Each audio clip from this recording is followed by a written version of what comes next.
Hay mga langga, kumusta sa inyong tanan din ha? So inani no. Sayo kay kunyan hidinhi mga langga kay pwede dun akong pagkakulbaa karong mga adlaw kung kabalo lang mo as in Jude. Kabalo po mo. Sige, istorya na ako sa inyo ha kung anong nakulbaan ko.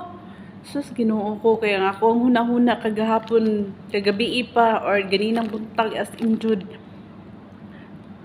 Kay ang kandila nga gisindihan sa akong kauban, nauna na ako basig wala na ako napalong unya. Nakulbaan ko as in Jud, sobra akong kakulba pero niabot ang panahon nga tinana ba sign of age na jud siya day. Ela kag malimtanon na kaday. Daghan na jud kay mga butang pwede nimong kalimtan. Kabalo ba mo pwede jud na akong pagkalimutan jud as in Jud kaganina. Lumpasay jud ko lumpasay jud ko diretso jud ko. Kabalo ba mo gikan sa akong gipuy-an nag-taxi ko, my god, very expensive. Nakabayad ko og 50 na. Tagam. Ano man limtanon man. Mo jud ni mga dagway sa mga limtanon lagi kay kuno na jud ko, my god, unsa nagato as in unsa gaha.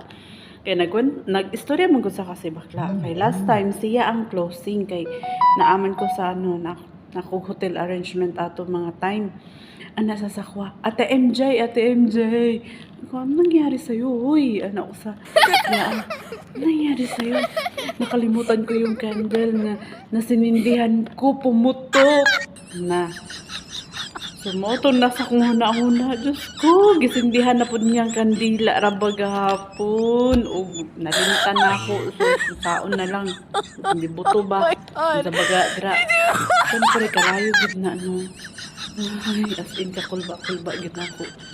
Antod karon mga langga, pero pag abot na ako din no. Ay, thank you Lord. Wala ba mo ng duty ko alas 7? As in, na.